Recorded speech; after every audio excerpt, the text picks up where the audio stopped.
Bon, eh oui, je crois qu'il faudra abandonner. Voilà, il faut abandonner la Liga, les gars. Victoire 3 buts à 1 du FC Barcelone face à l'Espagnol. Voilà, je vais dire la vérité et je vais être le plus objectif possible, comme d'habitude, dans cette vidéo. Donc voilà ce Barça qui marche sur tout le monde. Ce Barça qui marche sur l'eau.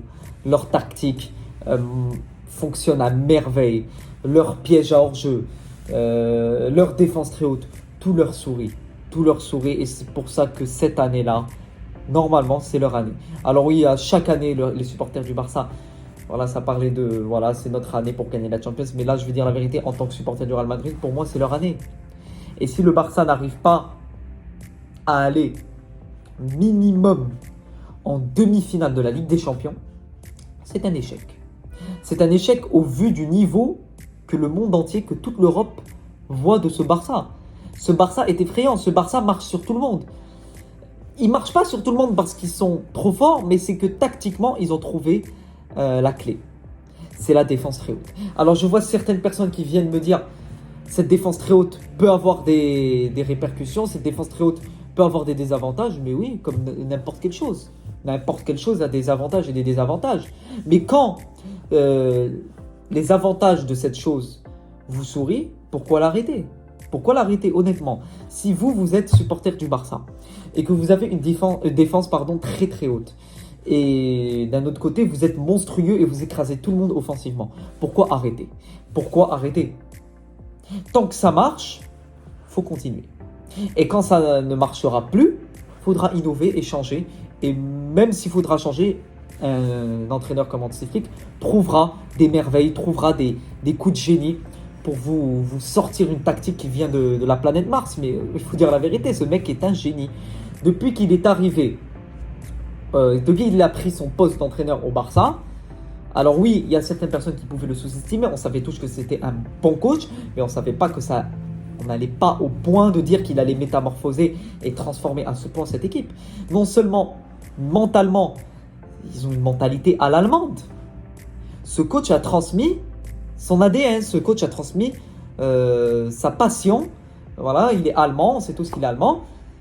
On dirait que tous les joueurs qui sont sur le terrain sont là pour, pas non plus pour mettre 1 ou 2, 3 buts, mais pour tuer l'adversaire. S'il faut mettre 8 buts, ils mettront 8 buts.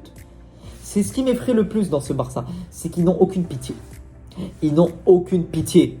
Que vous soyez le Bayern, le Real, et même s'il y a Manchester City, et j'espère qu'il y aura un City-Barça, parce que là, on verra un de ces matchs de fou furieux. S'il y a un City-Barça cette année, le match de fou, comment il va être.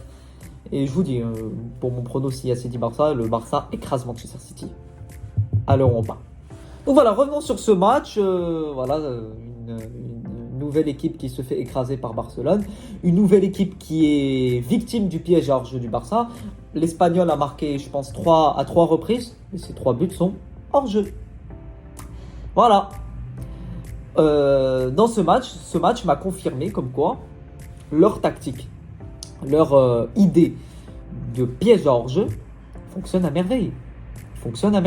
Et c'est très difficile de le réaliser. C'est très difficile d'avoir une défense très haute, d'être aligné minutieusement, vraiment être à la lettre, à l'emplacement où tu dois. Pour chaque joueur, c'est très compliqué. Et ça montre le travail, ça montre comment Hansi Flick a transmis à ses joueurs son idée. Et je ne sais pas combien d'heures il leur a parlé, leur expliqué sa tactique. Mais mon Dieu, comment c'est compliqué pour que chaque joueur soit au bon placement, au bon moment. Et ça marche. Et c'est très beau à voir. C'est très très beau à voir, je vous dis la vérité. En toute objectivité, ce Barça est très joli à voir. C'est pas parce que je suis supporter du Real que je ne vais pas dire que le Barça est mauvais, que le Barça est bon. Moi, je suis objectif. Mon équipe, quand elle écrasait les autres, je le disais. Quand mon équipe se fait écraser, je le dis. Quand le Barça écrase tout le monde, je le dis. Quand le Barça était catastrophique comme l'année dernière, je le disais. Même si j'avais pas ma chaîne YouTube qui était ouverte. Mais voilà, ce Barça est sur le bon chemin. Alors revenons sur ce match et sur certaines individualités. Lamine Yamal. Alors ce type-là a 17 ans, ce type-là est gigantesque. Je pense que c'est, on va dire la vérité, je pense que c'est le futur, non seulement du Barça, mais du football.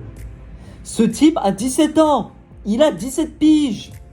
Il a commencé ses débuts professionnels, je me rappelle très bien, je pense qu'il était rentré contre le Betis Séville, le Betis, il avait 15 ans. Il avait 15 ans et il allait marquer dans ce match. L'année dernière, il nous pond une saison à 16 ans, il prend le trophée Copa à 17 ans, avec des performances où il avait 16 ans. Il est champion d'Europe à 16-17 ans. C'est de la folie. Ce mec est prétendant au Ballon d'Or l'année prochaine. Et ça ne m'étonnerait même pas. Et actuellement, alors on parle, l'équipe qui a le plus de chances, le plus de certitude, comme quoi il y a un de leurs joueurs qui peut prétendre, et je dis bien qui peut prétendre à un Ballon d'Or l'année prochaine, c'est le Barça. Les Rafinha et les Lamine Yamal. Ces deux joueurs-là, pour moi, sont prétendants au Ballon d'Or l'année prochaine s'ils restent dans une bonne régularité. Si un Rafinha te sort une saison à 35 buts et te prend une Ligue des Champions, une Liga, pourquoi ne pas lui donner le Ballon d'Or?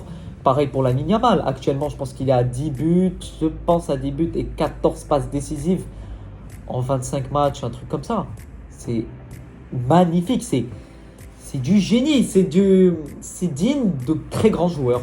À 17 ans, c'est un excellent joueur, c'est un très grand joueur. Qu'est-ce que ça sera quand il aura 27 ans? Mais les gars, dites-moi la vérité, comment ce joueur va évoluer? Déjà que là, en l'espace d'1 ou 2 ans, d'une année ou deux, le mec, il n'a pas évolué, il a explosé. Son niveau n'a rien à voir avec ses débuts. Donc voilà. Et surtout dans ce match, je ne sais pas si je vais retrouver l'image. Si je la retrouve, je vous la mets à l'écran. Cet extérieur du pied gauche de Lamine Yamal, il a un espace comme ça entre deux joueurs. Cet extérieur du pied et la finition de Olmo. Mais bravo l'artiste. Mais j'étais choqué, j'ai commencé à rire depuis mon canapé. Je me disais waouh, waouh, c'est magnifique à voir, c'est très beau à voir, c'est trop beau. Cet extérieur du pied, elle est digne des très grands joueurs. Il a une sérénité, il est tellement confiant à 17 ans. Donc voilà, il marche sur l'eau, c'est extraordinaire. Olmo qui marche aussi sur l'eau, voilà, doublé. Sur la finition du but de Yamal, elle est extraordinaire aussi, la finition. Bas, rentrante. Le deuxième but, frappe de loin, il la met. Voilà. Quand je vois certains qui disaient Olmo, qui était venu au Barça, il n'a pas sa place, on n'a pas besoin de lui, on a besoin de Nico Williams. Tout s'est retourné contre vous, les gars. Les gens qui voulaient Nico Williams, vous avez Rafinha maintenant. Vous avez Rafinha. Et j'espère que pour vous, qu'il va rester. Parce que c'est un manque de respect d'avoir mis Nico Williams en avant alors que vous avez déjà Rafinha. Pareil pour Olmo, je voyais certaines personnes qui disaient on n'a pas besoin de lui, mais le mec, c'est un numéro 10, c'est même un 9,5. Je sais pas, c'est comme si on vous donne un cadeau et vous ne le voulez pas, vous dites non, j'ai pas besoin, j'ai déjà assez de choses. Et non les gars, ça ne marche pas comme ça, on prend tout ce qu'il y a à prendre. Vous avez Olmo, il faut l'utiliser comme il le faut, et là pour l'instant vous l'utilisez comme il le faut parce que vous avez un entraîneur qui se nomme Hansi Flick. Voilà, ce mec, tu lui mets n'importe quel joueur. Déjà, Casado, il est devenu titulaire indiscutable. Alors, les De Jong, quand ils vont revenir, ils devront se battre pour leur place parce que moi, je ne serais pas choqué qu'un Casado soit devant un De Jong. Casado, individuellement, c'est collectivement, niveau vision du jeu, mais le mec c'est énorme. Il a quel âge? 21 ans, mais c'est énorme. Les Fermin, tout ce qui va avec. Mais tous ces joueurs-là devront se battre parce que les Fermin, les Casado, les Pedri, c'est bon, ils ont pris leur place de titulaire. Donc les De Jong et les Gavi devront se rebattre pour prendre leur place de titulaire. Et ça va être difficile. Et peut-être qu'ils ne reviendront pas à un niveau attendu pour reprendre cette place de titulaire. Maintenant, qui pourrait arrêter ce Barça? Moi, je vous dis la vérité, je vois personne. Je vois personne actuellement qui pourrait arrêter le Barça. Moi, je veux arrêter ces débats, les gens qui disent « Ouais, j'ai pas envie de jeter des fleurs sur le Barça parce que c'est mon ennemi. Oui, j'ai pas envie de critiquer mon équipe, le Real, parce qu'ils sont pas bons. Oui, le Barça, Certes, ils sont très très forts, mais on ne sait pas s'ils peuvent chuter. Oui, le Barça, ils ont une défense très haute, mais est-ce que ça va durer toute la saison? Les gars, on analyse sur le présent. Et à l'heure actuelle, on est au mois de novembre. Le Barça est la meilleure équipe du monde. Le Barça est la meilleure équipe du monde, que ça vous plaise ou non. Moi, je suis pour le Real Madrid, mais je le dis ouvertement, haut et fort, le Barça est la meilleure équipe du monde actuellement. Collectivement, c'est beau à voir jouer, tactiquement, les idées de jeu qui sont tellement innovantes, c'est ce que je demande à un entraîneur comme Carlo Ancelotti. Alors oui, Carlo Ancelotti, je le défends et je le défendrai toujours et je l'ai défendu.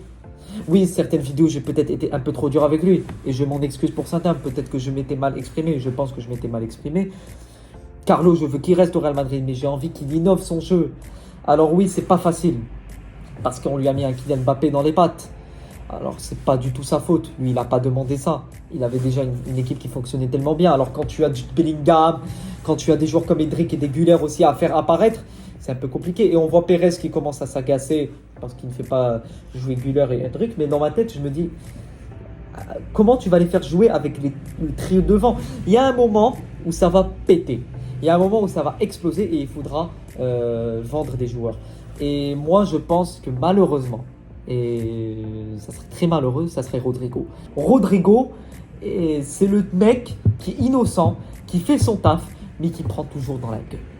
Qui prend toujours dans la gueule parce qu'il a des gens devant lui qui s'appellent Vinicius Junior, Kylian Mbappé. Oui, ils ont de très grands noms. Peut-être que sur les performances, ils ne sont pas au niveau, du moins pour Kylian Mbappé. Mais voilà, ils voudront. Voilà, c'est Rodrigo qui paiera la peau de l'ours. Et c'est horrible pour moi. Rodrigo doit rester au Real Madrid. Mais bon, ça, c'est un autre débat. Revenons sur le FC Barcelone. Revenons sur cette union collective. C'est niveau collectif que ça me choque de match en match. Plus on avance dans le temps, plus collectivement le Barça est surpuissant. Alors le milieu de terrain, Pedri, Olmo, Casado, déjà le duo Pedri-Casado. Comme vous avez une défense très haute, ça permet à ces joueurs d'être dans leur football. Ils sont à l'aise, voilà, ils sont dans leur football. Alors qu'avant, quand vous avez une défense très basse, vous avez eu, le Barça avait l'obligation de jouer avec un milieu défensif, chose qu'ils n'ont pas actuellement, du moins quand Marc Bernal s'est fait les ligaments croisés, ils n'ont plus de milieu à profil défensif. Alors que maintenant, cette défense très haute, qui est une idée de génie de Hansi Flick, je tire mon chapeau, oui, j'ai pas de chapeau, mais je tire mon chapeau.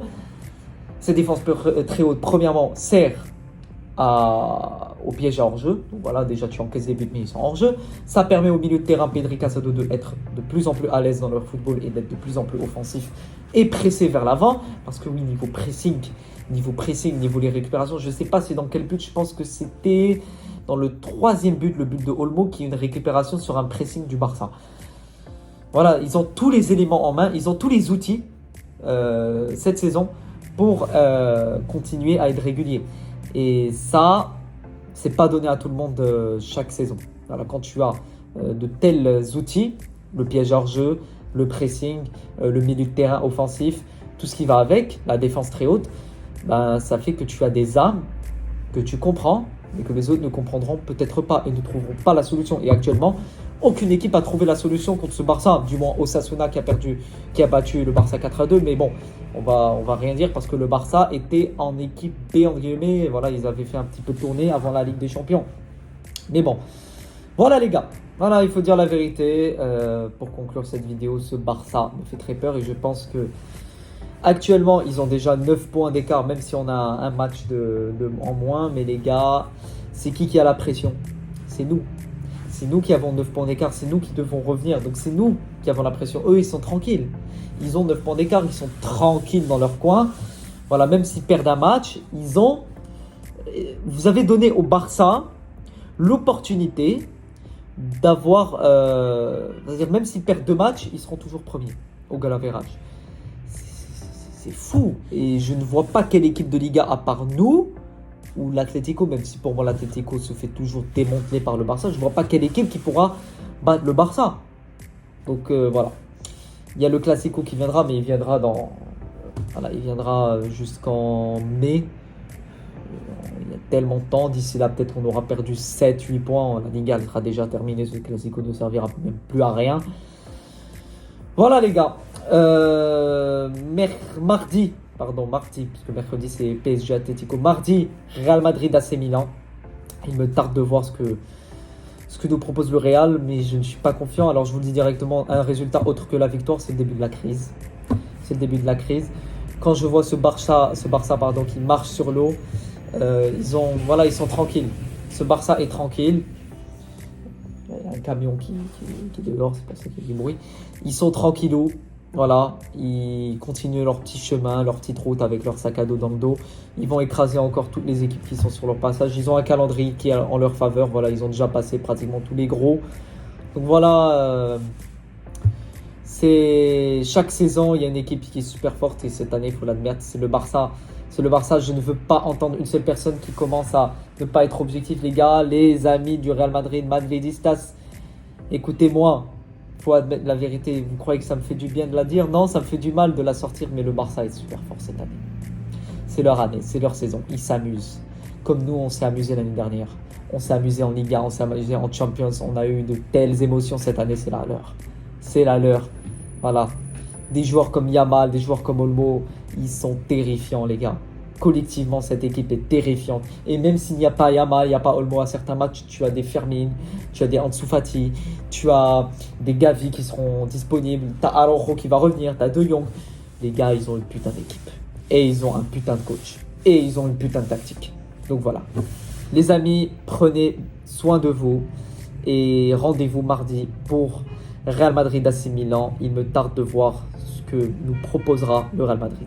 Et en attendant, à la Madrid, Ina Damas.